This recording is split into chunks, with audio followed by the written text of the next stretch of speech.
বিক্রির চিন্তা ভাবনাটা টোটালি কেন? মানে হঠাৎ করে এই গাভী তো মনে হয় আমি যেরকম দেখলাম অনেক বড় সড়ো, আর এরকম গাভী সচরাচর প্রান্তিক পর্যায় থেকে বিক্রি হয় না। সিদ্ধান্ত কেন বিক্রি? আসলে বিক্রির সিদ্ধান্ত এই জন্যই নিছি। আমি এর পূর্বে চিন্তা ভাবনা করছিলাম যে গাভী পেলে আসলে ইয়ে করবো।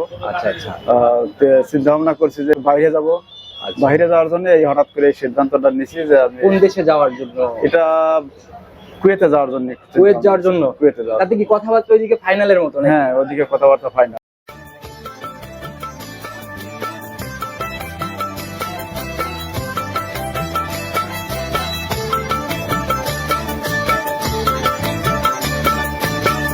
একদম হাইব্রিডের একটা গাভী লালন পালন করলেন, এই বিষয়ে যদি সবাইকে কোনো সতর্কমূলক মেসেজ বা পরামর্শ দিতেন, এগুলাকে খাওয়ায় কিভাবে, মানে এই যে ছোট থেকে তৈরি, কোনো ঝামেলা পোহাইতে হয়েছে বা? না না, ওরকম কোনো ঝামেলা পোহাতে হয়নি, কারণ আমি গাভীর খুব যত্ন নিছি। আচ্ছা। আর এর যে মানে নিয়মিত যেভাবে আর কি পরিচর্যা করার দরকার অতটুকু আমি এর যত্ন। মেইন কথা হলো কি, যে মৌসুম ওয়াইজ যে ভ্যাকসিনগুলা 3 মাস পর আবার হচ্ছে 6 মাস পর, এই ভ্যাকসিনগুলো নিয়মিত করলে পরে কিন্তু আর এই ঝামেলাগুলো কাউকেই পোহাইতে হয় না। এই ভ্যাকসিনগুলো নিয়মিত করলে আচ্ছা। আর দেখা যায় যে অন্য কোনো ঝামেলা পোহাতে হয়। সম্মানিত দর্শক, আসসালামু আলাইকুম। আজ 30শে মে 2026 রোজ শনিবার চলে আসছে আমরা সালাম ভাইয়ের খামারে। উনি বরাবরই একদম প্রান্তিক খামারি, বাসায় গাভী লালন পালনের সাথে জড়িত। আর আজকে আমাদের ছুটে চলে আসছে, আজকে আসার কারণ, পুরো প্রোগ্রাম কিসের জন্য, সকল বিষয়ে ইনশাআল্লাহ আপনাদের একটা সঠিক ধারণা দেওয়ার চেষ্টা করবো। ভাই আসসালামু আলাইকুম। ওয়ালাইকুম আসসালাম রাহমাতুল্লাহ। কেমন আছেন আপনি? হ্যাঁ, আছি আলহামদুলিল্লাহ, ভালো আছি। সব মিলায়ে মানে আমাকে আজকে ডেকে নিয়ে আসার কারণটা কি শুরুতেই খোলাসা করতেন? হ্যাঁ, আপনারা ডেকে নিয়ে আসার কারণ এই গাভীটা বিক্রি করব। আচ্ছা। আমি একজন প্রান্তিক খামারি। আচ্ছা, আপনার খামার দেখে বোঝা যাচ্ছে, মানে ওই পাশে একটা বকনা, এটা তো মনে হয় অনেক বড় গাভী। বড় গাভী। বিক্রির চিন্তা ভাবনাটা টোটালি কেন? মানে হঠাৎ করে এই গাভী তো মনে হয় আমি যেরকম দেখলাম অনেক বড় সড়ো, আর এরকম গাভী সচরাচর প্রান্তিক পর্যায় থেকে বিক্রি হয় না। সিদ্ধান্ত কেন বিক্রি? আসলে বিক্রির সিদ্ধান্ত এই জন্যই নিছি। আমি এর পূর্বে চিন্তা ভাবনা করছিলাম যে গাভী পেলে আসলে ইয়ে করবো। আচ্ছা আচ্ছা। চিন্তা ভাবনা করছি যে বাইরে যাব।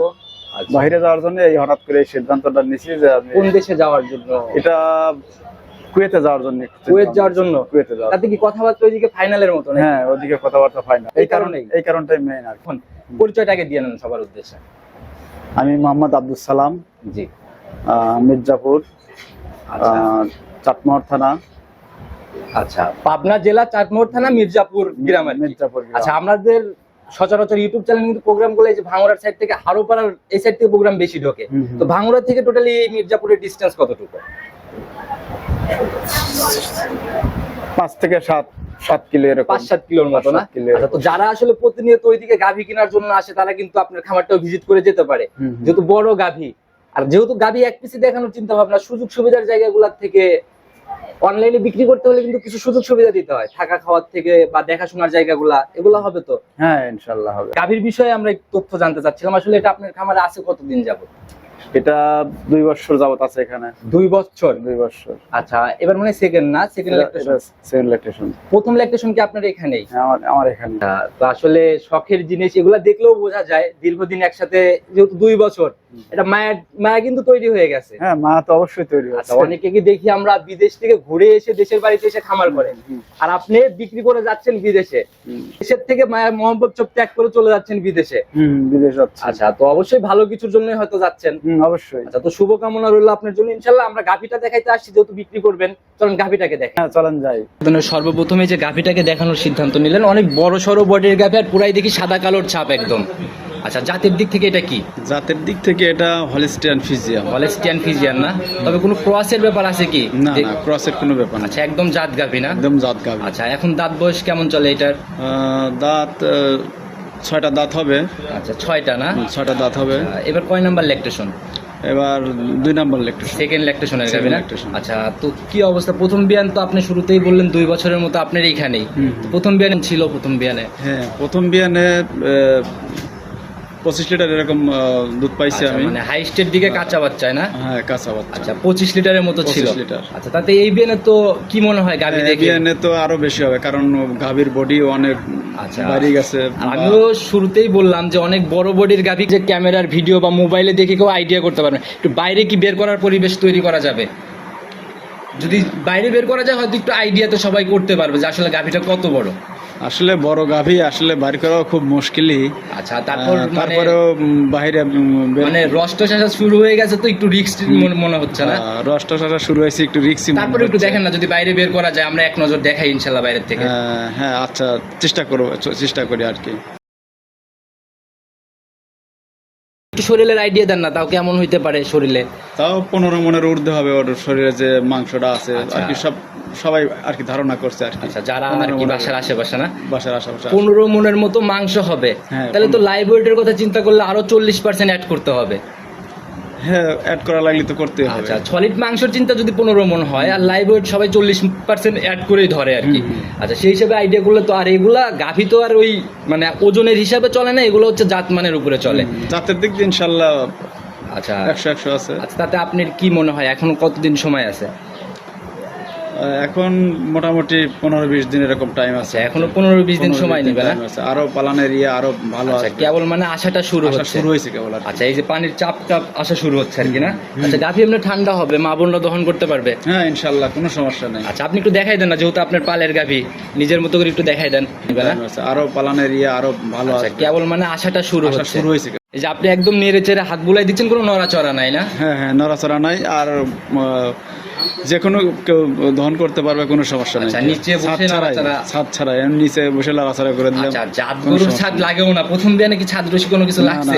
না, কখনো লাগে। আচ্ছা, যদি লাগতো এভাবে তো সরাসরি নিচে বসে পড়ার সাহস হইতো না। আচ্ছা, অবশ্যই। তো এই বিয়ানে কি মনে হয় গাভীর সকল টাকচার দেখে বা অভিজ্ঞতা সবকিছু মিলায় কেমন থাকতে পারে দুধ? এবার আশা করি যে ইনশাল্লাহ 30 আপ হবে এরকম। আচ্ছা, 30 পার করবে? 30 পার করবে। আচ্ছা, তো যারাই প্রেগনেন্ট গাভী নিতে হলে বাটজয়ের দিক থেকে তো গ্যারান্টি। আচ্ছা, মানে যারা আসবে, যেহেতু সময় অল্পই আছে, 20-25 দিনের মতোই বললেন, তো যারা নিবে এই অবস্থায় আসলে তো একদম দরদাম করে ফিক্সড করার পর বাট ফাটায় চেক করে নিতে পারবে। হ্যাঁ পারবে তো। আচ্ছা, এই জায়গা হবে ইনশাল্লাহ? এই জায়গায় আচ্ছা, তো যারাই কিনবে আপনার জায়গা থেকে কিরকম চিন্তা ভাবনা আপনার? আসলে দামের জায়গা থেকে ওরকম ভাবে আসলে বলে আচ্ছা, বোঝানো যাবে না, সরাসরি সে না দেখলে পারে। আচ্ছা, বাস্তবে না দেখলে পারে এগুলো ওরকম ভাবে বলা। তাতে কি দামের জায়গা খোলাসা করবেন না ভিডিওর মধ্যে? না, উনি যে কিনবে আর কি, সে সরাসরি এসে দেখে সে সিদ্ধান্ত। গাভীও যেহেতু এক পিস, ইনশাল্লাহ আমিও কিছু বলতে পারতেছি না। যদি বেশি গাভী থাকতো হয়তো জোরাজোরি করে দামটা নিয়ে নিতাম। তো যারাই কিনবে ইনশাল্লাহ পুরো ভিডিও জুড়েই আপনার নাম্বার দিয়ে রাখছি, একদম সরাসরি যোগাযোগ করে বা ভিডিও কলে দেখেও তো নিতে পারবে। হ্যাঁ অবশ্যই, কারণ নাম্বার দেওয়া আছে, নাম্বারে যোগাযোগ করে। আচ্ছা, ফোন নাম্বারটা নিজে মুখে আরেকটা বার বলে দেন। 01780674856। ইমো, হোয়াটসঅ্যাপ বা অনলাইনে যে যে মাধ্যমে যোগাযোগ করা যায় সকল মাধ্যমে তো আছে, যে কোনো সময় ফোন দিলেই তো পাবেন। হ্যাঁ, যে কোনো সময় ফোন দিলেই পাবেন। আপনারা হচ্ছে একদম প্রান্তিক পর্যায়ে এই যে হাই পার্সেন্টেজের একদম হাইব্রিডের একটা গাভী লালন পালন করলেন, এই বিষয়ে যদি সবাইকে কোনো সতর্কমূলক মেসেজ বা পরামর্শ দিতেন, এগুলাকে খাওয়ায় কিভাবে, মানে এই যে ছোট থেকে তৈরি, কোনো ঝামেলা পোয়াইতে হয়েছে বা? না, ওরকম কোনো ঝামেলা পোহাতে হয়নি, কারণ আমি গাভীর খুব যত্ন নিছি। আচ্ছা, আর এর যে মানে নিয়মিত যেভাবে আর কি পরিচর্যা করার দরকার অতটুকু আমি এর যত্ন নিছি। মেইন কথা হলো কি যে মৌসুম ওয়াইজে ভ্যাকসিনগুলা 3 মাস পর আবার হচ্ছে 6 মাস পর, এই ভ্যাকসিনগুলো নিয়মিত করলে পরে কিন্তু আর এই ঝামেলাগুলো কাউকেই পোহাইতে হয় না। হ্যাঁ, এই ভ্যাকসিনগুলো নিয়মিত করলে আচ্ছা, আর দেখা যায় যে অন্য কোনো ঝামেলা পোহাতে হয় না। আপনাকে দেখেও বোঝা গেল যে আপনি মানে এই গাভীর বিষয়ে মোটামুটি ভালো একটা ধারণা আপনার আছে, তো যার কারণে এভাবে তৈরি করছেন আর কি। আচ্ছা, তো ইনশাল্লাহ আর কি আবার যদি কখনো আসা হয় আপনার খামারে তখন কথা হবে ইনশাল্লাহ। ভালো থাকবেন, আসসালামু আলাইকুম।